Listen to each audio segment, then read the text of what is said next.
So, you made it out of there alive. Ankana was right. You are dangerous. I'm afraid I'll have to take that stuff from you now. Ankana wants it kept safe. Oh, and he wants you dead. Nothing personal. You fool. You don't stand a chance.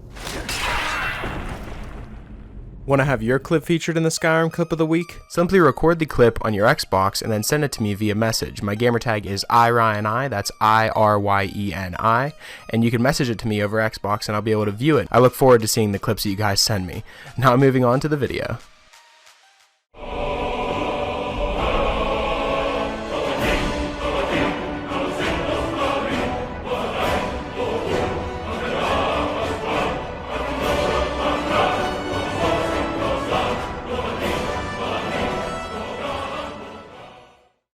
Hey, what's up guys, it's Ryan and welcome to another episode of Modded Monday, week number 110 now guys. I've got 5 pretty awesome mods to showcase for you guys this week, so let's just jump straight into it. Starting off at our number 5 spot, we have the Training Adjustments mod. Now the mod page reads, this is a simple mod that changes the current training system, allowing you to be able to train up to 10 times, with a lower cost provided. I've always thought it was outrageous of paying much more gold after training each level of a skill. Now you don't have to worry about it.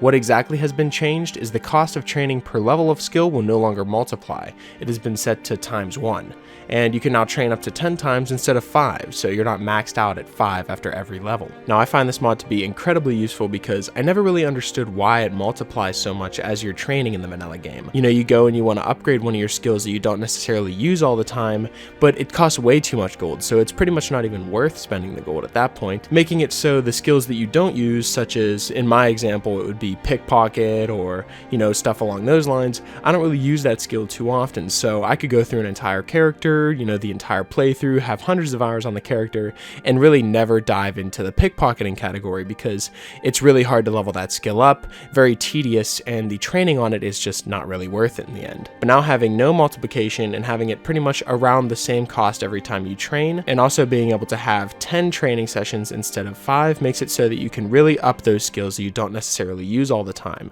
so you can have a full character playthrough every single time, and that's what I really like in the mod, and that's definitely why it comes in at our number 5 spot, so I'd recommend downloading the Training Adjustments mod.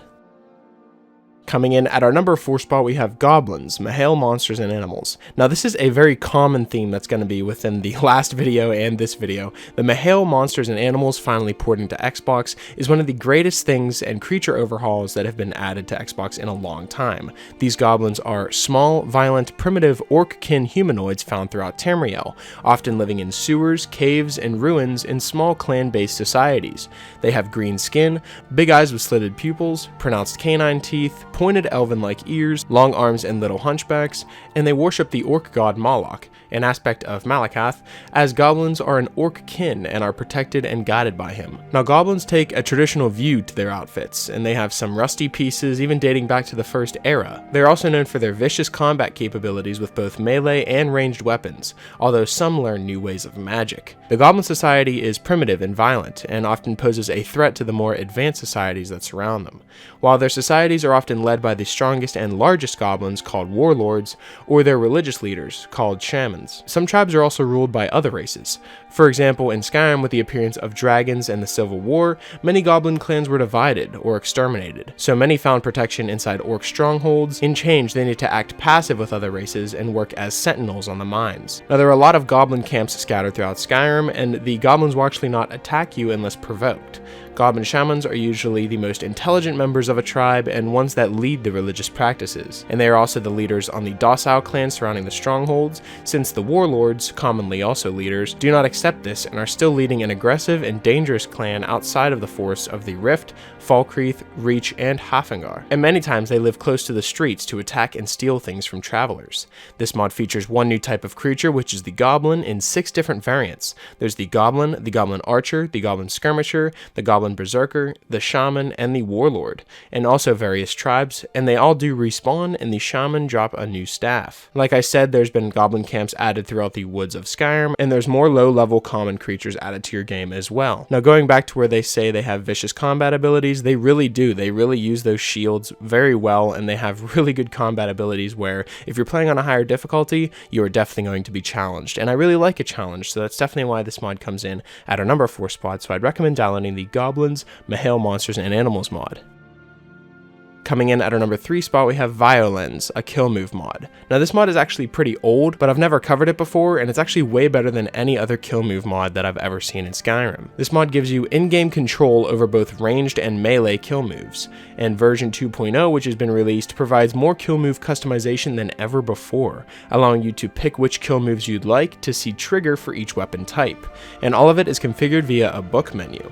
The book is automatically added to your inventory once you install the mod, and if that fails or you lose the book, it can also be crafted at the tanning rack. Now, the customizable kill moves will start out disabled, and clicking on the menu for it will take you to the melee modes menu where you can set kill moves, whether it's mixed and matched, to kill moves customized. Now, it's said that you shouldn't be using any other kill moves along with this mod, which should be pretty obvious, but if you have any others, they're going to have to be disabled or uninstalled. And like I said, you can customize the melee kill moves, the ranged kill moves, you can have advancing kill moves, you can change your kill move chance, whether it's 25, 50%, 75%, or 100%, making it so that you can do a kill move every single time you kill someone. And then there's different camera views for each kill move. There's vanilla, which is just the ordinary way, a first person one, third person static, smart, and smart static. The smart ones indicate whatever camera you're currently using, whether it's third or first, it'll do a kill move in that aspect. There's also third person slow motion that you can turn on and off, and it adds VATS into the game as well.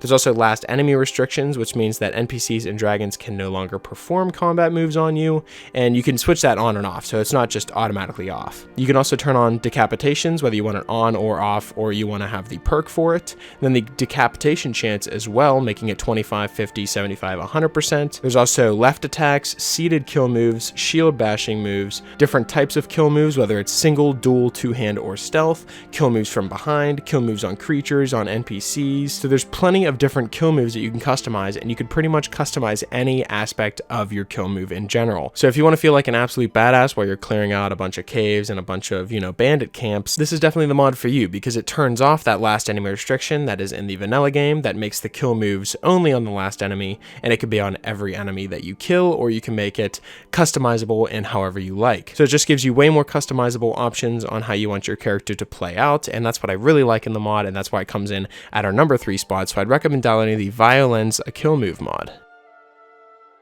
Coming in at our number 2 spot, we have the Lake House of the Forest Mounts and Followers. Now the mod page reads, "Welcome to an old hunting lodge on an island in the middle of the forest, who adds many animals to the world of Skyrim. The lake house is located near Ivarstead on an island near Lake Gyr. You can enter the lake house where you will find a chest containing many books, spells, and scrolls. This mod is a merging and significant improvement of the mod's Forest Mounts and Followers, Moose Mounts and Followers, and Squirrels Companions in Wild. Now this mod adds some new animals into the game that can be found near Ivarstead, which are the beaver, the raccoon, the little fox, the lynx, the cougar, the fawn, the female deer, and the male deer. And squirrels are also located in many different places throughout Skyrim. Now this mod also adds the ability to quickly create hordes of animals with the scrolls found in the chests inside the house. So you can spawn 5, 15, 50, even more, as long as it doesn't freeze your game. To obtain these creatures, simply use scrolls. You can open up your inventory, navigate to the scrolls menu, and there they are. You can throw them into the ground and watch them hatch into animals. You also have summonable mounts and followers now with the books and the spells that you can find in the chest as well.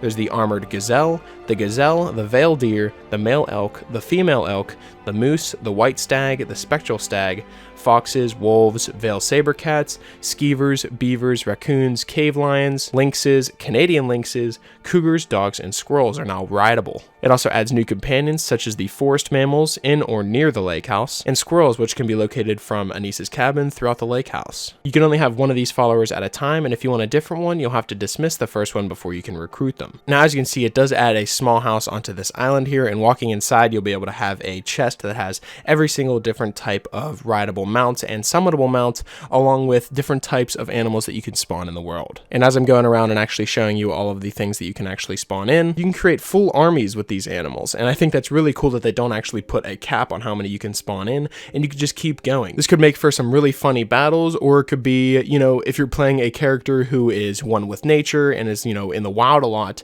and maybe friends with the animals, you can have a bunch of animals on your side, and you can take on the world of Skyrim and do all your quests with an army of animals at your side. And that's definitely why this mod comes in at a number 2 spot, so I'd strongly recommend downloading the Lake House of the Forest Mounts and Followers mod. Coming in at a number 1 spot, we have Zombies, Mihail Monsters and Animals. If you couldn't tell, I really like the Mihail Monsters and Animals mods.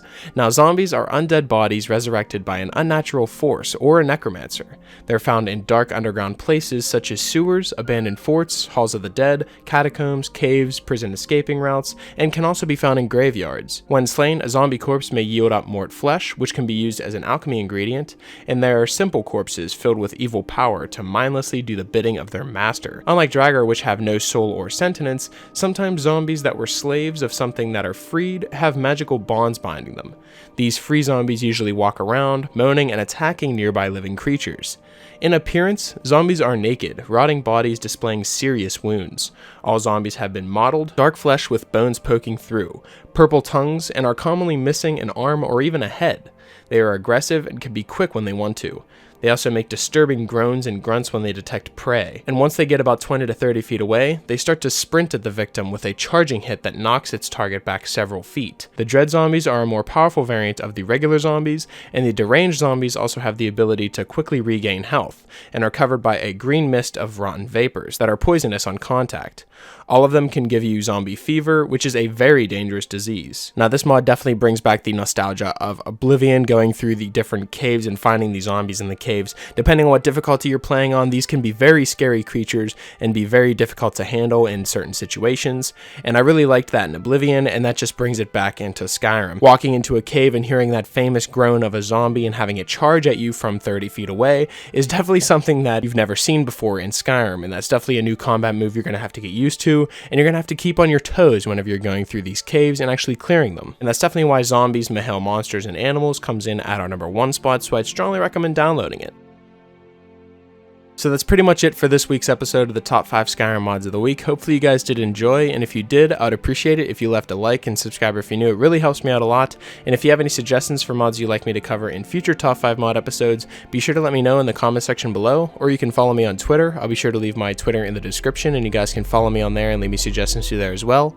And yeah, that's pretty much it. Hopefully you guys did enjoy, and I will talk to you guys later.